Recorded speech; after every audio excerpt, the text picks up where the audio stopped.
A 19-year-old man suffered serious injuries in the latest attack at Broadmeadows. 2 men have been critically injured after a brutal machete attack on Lygon Street. The convicted gangland murderer Carl Williams has met a violent death in prison. After surviving 7 attempts on his life, Sam Abdulrahman's criminal past has finally caught up with him. Melbourne, a city that feels like a microcosm of the world. Famous for its coffee culture, sporting passion, and incredible hospitality. It's also a place that thrives on community. Here, people are laid back yet connected, ready to lend a hand when it's needed most. It's no surprise that for years, Melbourne has topped the charts as one of the most livable cities in the world.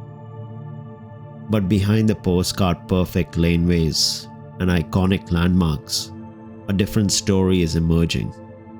Reports of crime, from street violence to organized criminal activity, seem to be on the rise. Assassinations, stabbings, and illicit trades are now part of the conversation, leaving residents and visitors alike anxious and questioning what's really happening. Is this a true shift in the city's safety, or are we just seeing a reflection of our digital age, where every incident is amplified and shared in real time? In this video, we'll take you through the streets, the stories, and the statistics. We'll explore whether Melbourne still deserves its crown as a top-tier livable city, or if the city is now what some would label it by: Gangland Melbourne.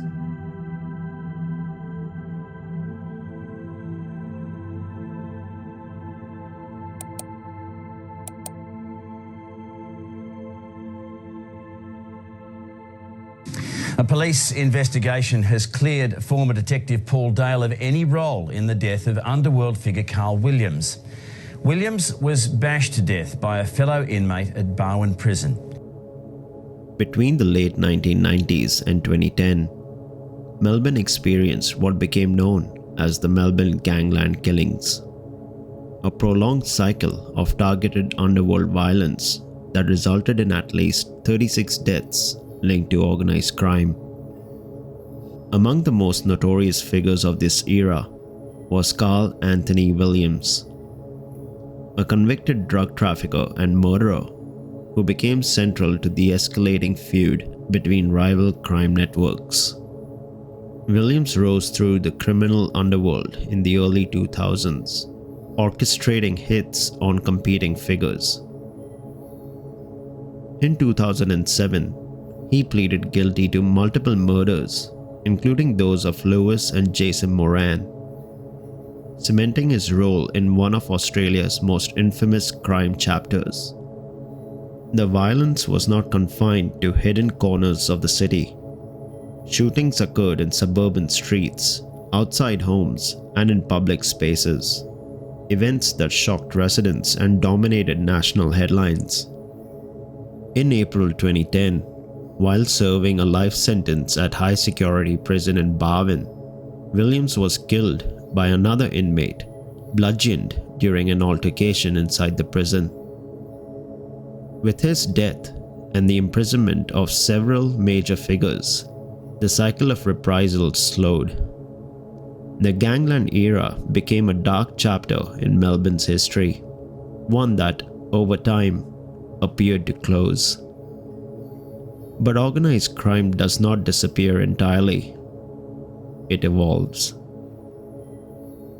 Fast forward to more than a decade later, Melbourne again confronted high-profile underworld violence. Sam Abdulrahman's criminal past has finally caught up with him. On the 28th of January 2025, Sam the Punisher Abdul Rahim, a former Mongols bikie and professional boxer, was shot multiple times in an underground car park in Preston, in Melbourne's north, which marked the culmination of a feud between him and tobacco kingpin Kazim Hamid. The attack occurred in broad daylight. Abdul Rahim had survived multiple previous attempts on his life, including shootings and firebombings linked to ongoing disputes within Melbourne's illicit tobacco trade, a black market industry estimated to be worth hundreds of millions of dollars annually. Authorities have described the killing as part of a broader organized crime conflict involving competing tobacco syndicates. Two burnt-out vehicles, a Porsche SUV and a grey ute, were later located and believed to be connected to the attack, suggesting a coordinated and calculated operation. The incident reignited public concern. Once again, Melbourne's underworld had spilled into public consciousness. Yet, police maintain that these killings are targeted disputes between criminal networks rather than acts directed to the general public. While highly visible and deeply confronting, such organized crime assassinations represent a small fraction of overall criminal activity in a city of more than 5 million people. Still, organized crime is only part of the story. In recent years, Melbourne's attention has shifted towards youth-related violence. Reports of machete assaults, group altercations, and incidents in shopping centers, most noticeably at Northland and Werribee Plaza, have circulated widely across news outlets and social media platforms. These incidents are what led the Victorian government to impose a statewide machete ban that in itself has become controversial. Footage shared online often spreads rapidly, amplifying the sense that such incidents are frequent and escalating. Data from Victoria Police does show increases in certain categories, including theft and some youth-related offending. However, broader violent crime trends do not indicate a sustained long-term surge that would suggest Melbourne is becoming fundamentally unsafe. Concentrated spikes in specific offences can dominate headlines without reflecting overall patterns. In a city this large, isolated incidents, while serious, can appear more widespread than statistical reality suggests. The rise of social media has also changed how crime is perceived. What once might have been a local news report is now instantly circulated, replayed, and commented on, often without context. Perception, in many cases, begins to outpace data.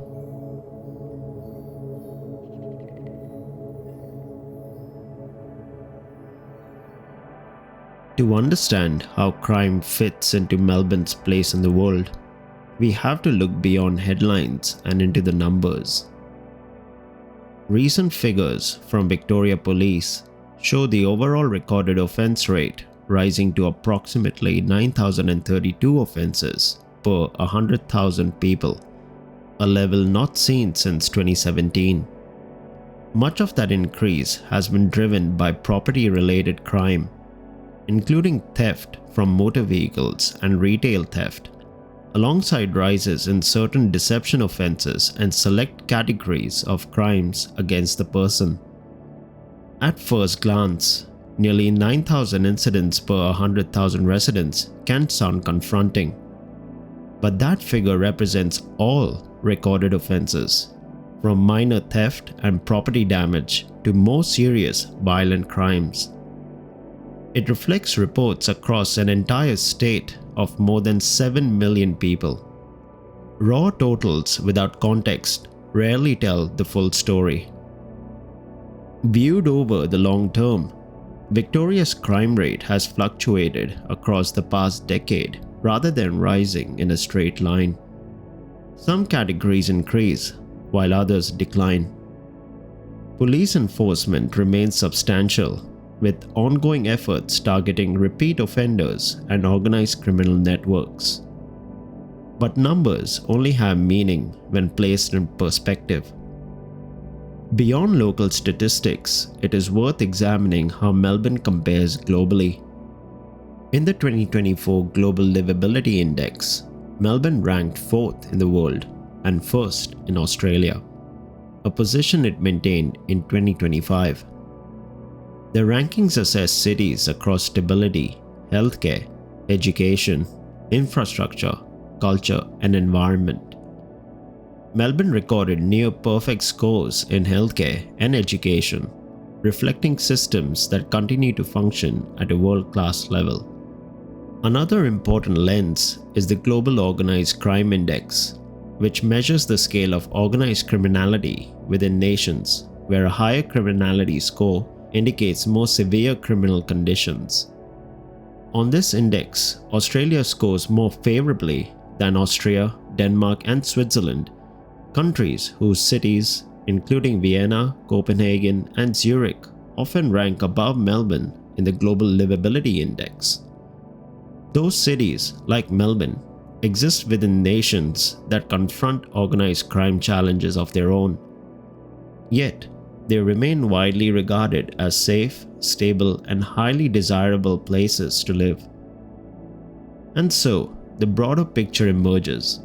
No global city is immune to crime, but when assessed comparatively, across institutional strength, public services, and resilience, Melbourne stands firmly among the world's leading urban centers.